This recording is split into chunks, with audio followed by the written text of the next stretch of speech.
Hey everybody, it's Mike with Pure Pursuit Automotive. I want to introduce you to our newest acquisition, our 2011 BMW Alpina B7. Start under the hood. As you can take a look, we have the Alpina engine cover and logo on there. I'll get into explaining more about Alpina and what its significance is. This is a 4.4 liter V8, 500 horsepower, and 516 foot-pounds of torque. All right, there's a lot of unique features on this car, so we're going to kind of point them out. A lot of exterior stuff. So as you can see, it's a lot like a normal 7 Series, except for this lip spoiler here. Lowers the car a little bit, better for aerodynamics, and you can see the Alpina stamped on the front there. We'll walk around the car. Another feature just for the Alpinas are these beautiful 21-inch wheels, Alpina logo in the center. This car has brand new tires. I put them on today actually, so. We'll take a peek in the interior. We're going to go over that in more depth in our interior features video. As you can see, it's a lot like a normal 7 Series, but what Alpina do is they take a normal 7 Series and make it a little bit better. So there's some nicer leather, as well as some other unique features in there. I love that illuminated B7 on the side there. Take a look at the back here. This is the long wheelbase version. It's about 6 inches longer in wheelbase, and as you can tell, it's all in the back. That is a lot of legroom. We also have 2 individual entertainment systems in the back there.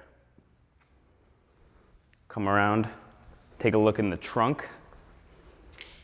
Pretty large trunk. You can definitely fit plenty of golf clubs in there. I mean, it's just like a normal 7 Series in that regard. Now I'm going to close it and let you see kind of the rear styling of this Alpina, which is unique to this car. As you can see, it's got the large Alpina and B7 logos on there. One of the most obvious features are these large quad tailpipes, which I love. I think it makes it look a little more aggressive, but it's still understated. And then this large chin spoiler here on the rear trunk. Now this car's warmed up, so I'm going to hop in it, rev it up a little bit, let you hear that V8. Hope you enjoy it.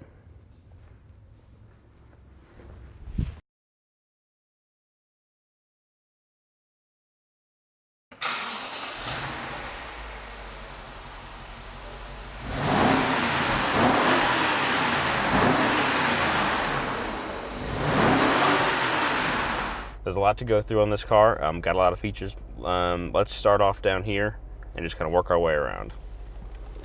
All right. We'll start here with the controls for the infotainment system. Now these controls are pretty easy, pretty straightforward. BMW, I think, has the best infotainment system for me. It's the easiest to use and most intuitive. Essentially, you will use this knob, twist it around to choose the various items. All the buttons as well you can access them here.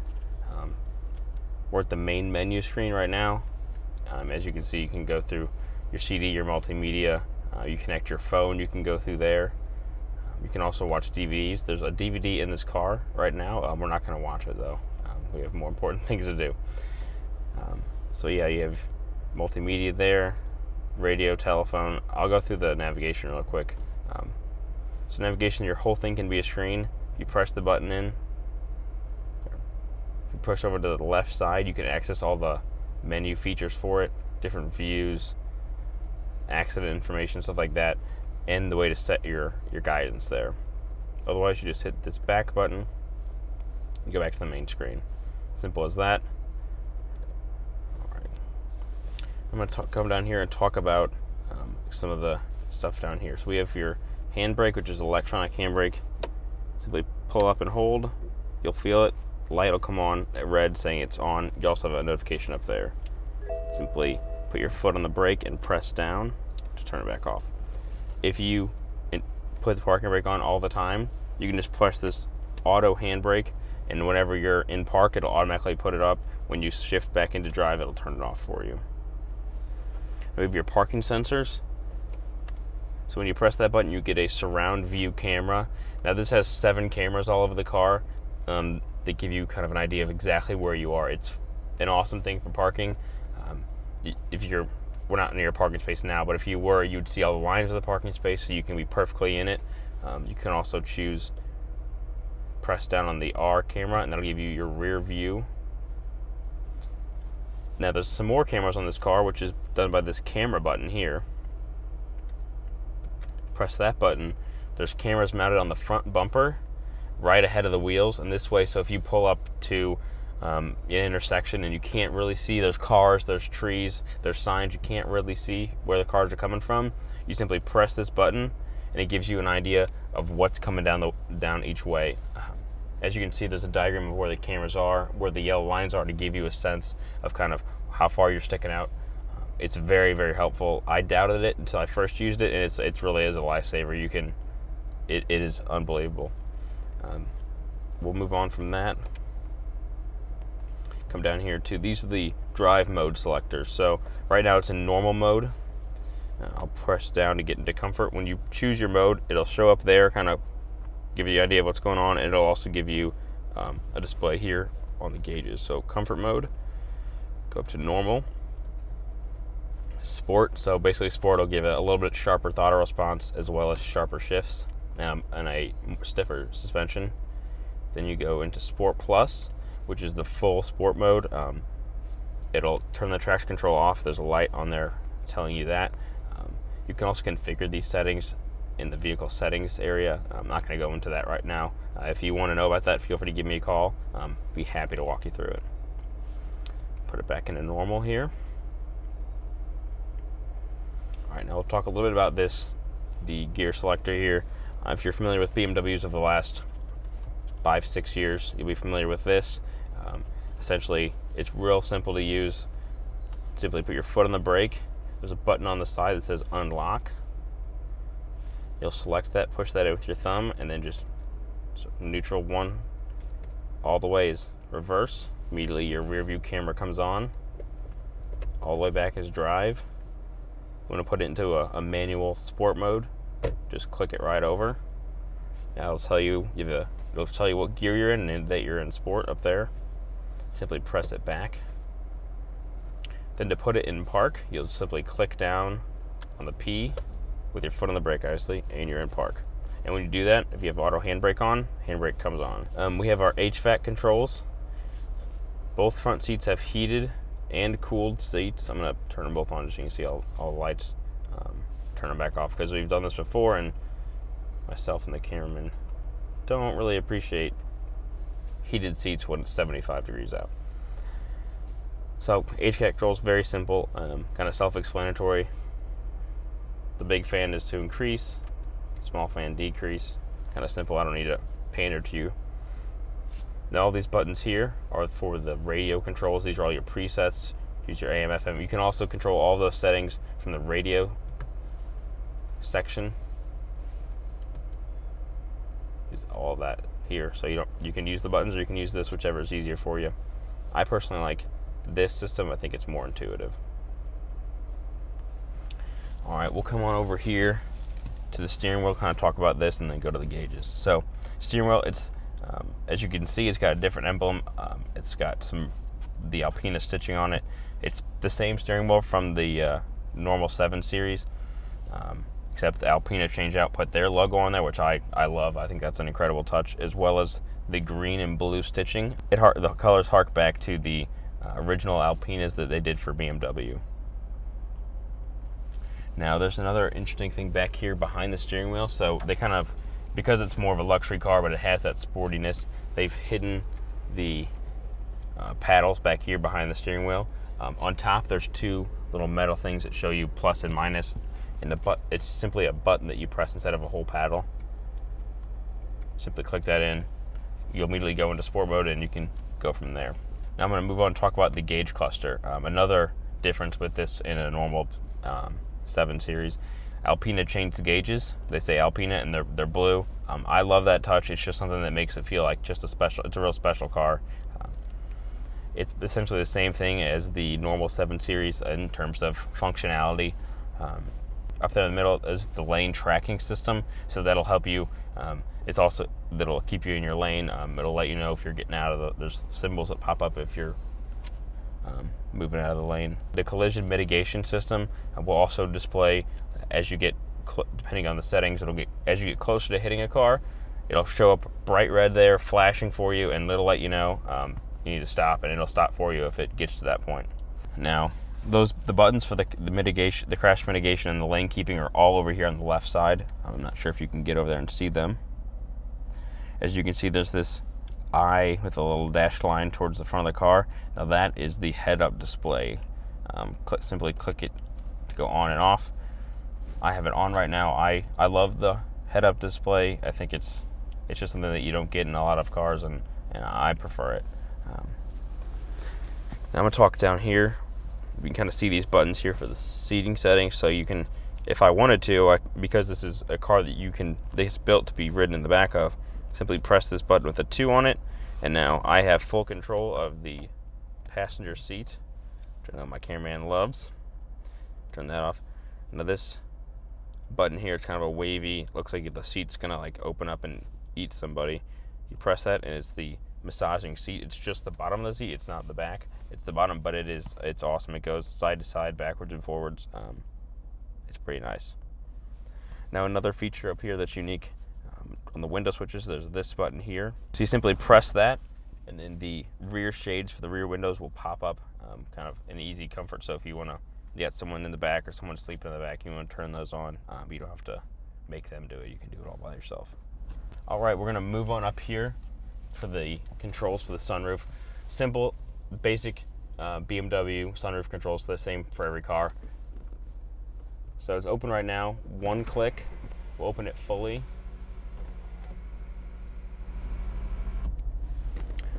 One more click will close it. Now that'll just close the glass. One more click forward will close the actual panel there, so that you can get rid of that sun. Something that I love about the Alpina, another unique feature that they add, is this plaque up here with their logo and some stuff in German. I'm not exactly sure what that says. I'm no expert. But feel free to put in the comments what that says. I'd love to be able to find out. I'm too lazy to Google that. But it's another just touch that makes you realize that this is this very special car. Now this vehicle does have rear seat entertainment, so I'm going to show you where you put the DVDs if you were to watch them. So it's nicely hidden here. You simply click this button. That's where you'd place the DVDs for you to watch in the car. You can watch them on the screen here. You can only do that in park. Not advised to just sit in your car when I guess you could sit in the house. Basically, I'm just going to drive around, kind of give you an idea of the sensations that I feel, kind of how I feel driving it. Driven a lot of our cars around, so I kind of have a good sense of what it's like. We're going to start off here in normal mode. This car, so it has several different modes. We have your comfort mode. I'll put it in that right now, which is incredibly comfortable. BMW know what they're doing, and this being a 7 Series, it's going to be very comfortable. I've never driven a Rolls Royce, not yet at least. I imagine it's quite similar to it just irons out bumps. The bumps just aren't there.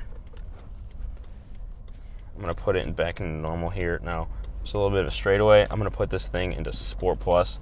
This thing is completely Jekyll and Hyde from comfort to Sport Plus. It's an absolute beast. I'm going to give it to you.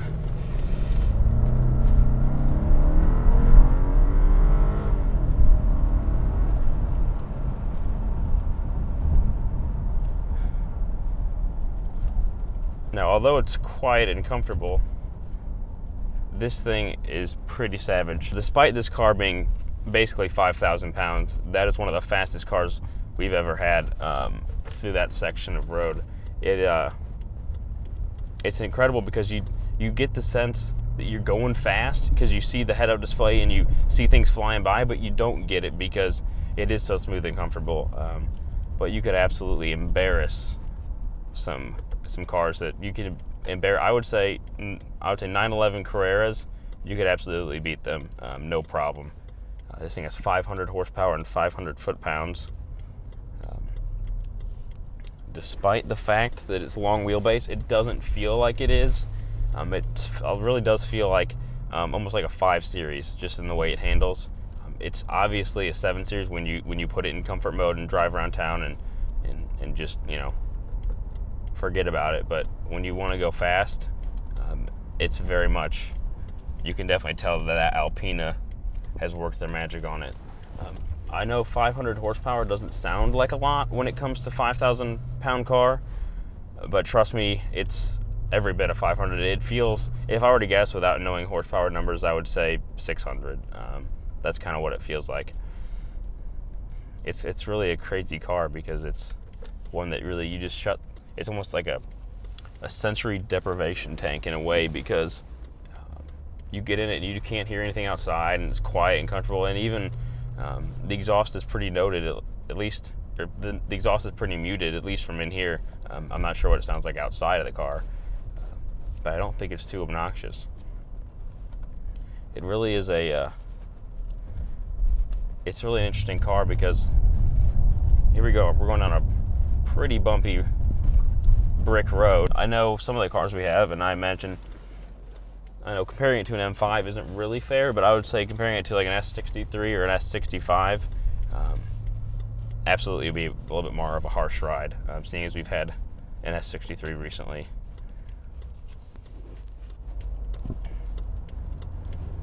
But yeah, if you were to compare, I think the S63 wouldn't be a fair comparison, just because the way the AMG V8 is made, it's just more of an obnoxious and loud car.